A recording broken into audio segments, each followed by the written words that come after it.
Today, unfortunately, Islam is the most misunderstood religion in the world.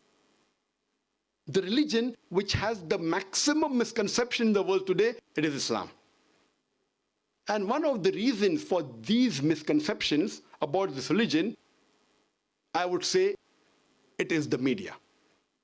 Today we find in the international media, there is virulent propaganda regarding Islam. We find in the international newspapers, in the international magazine, on the radio broadcast stations, on the internet satellite channels, on the internet, there is virulent propaganda regarding Islam. And the most misunderstood word regarding Islam, it is the word jihad.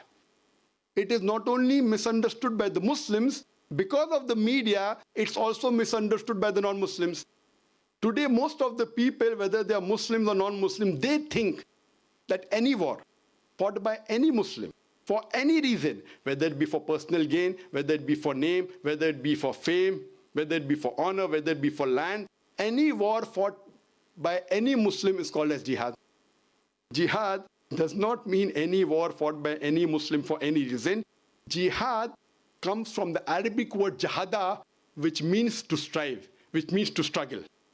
In the Islamic context, jihad means to strive and struggle against one's own evil inclination.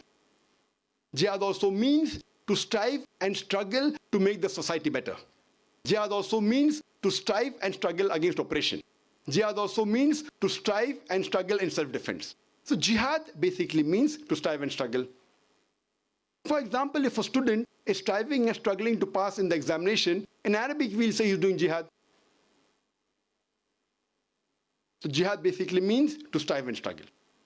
Today, most of the Orientalists, they translate the word jihad as holy war. If you translate holy war into Arabic, it is Harbun Muqaddasa. And this word Harbun Muqaddasa appears nowhere in the Quran, nowhere in any sayings of the Prophet Muhammad Sallallahu Alaihi Wasallam. This word holy war, if you go back into history, was first used for the Crusades. When the Crusaders, they forced people to accept the religion of Christianity by force. And unfortunately today, it is used for the Muslims and Islam.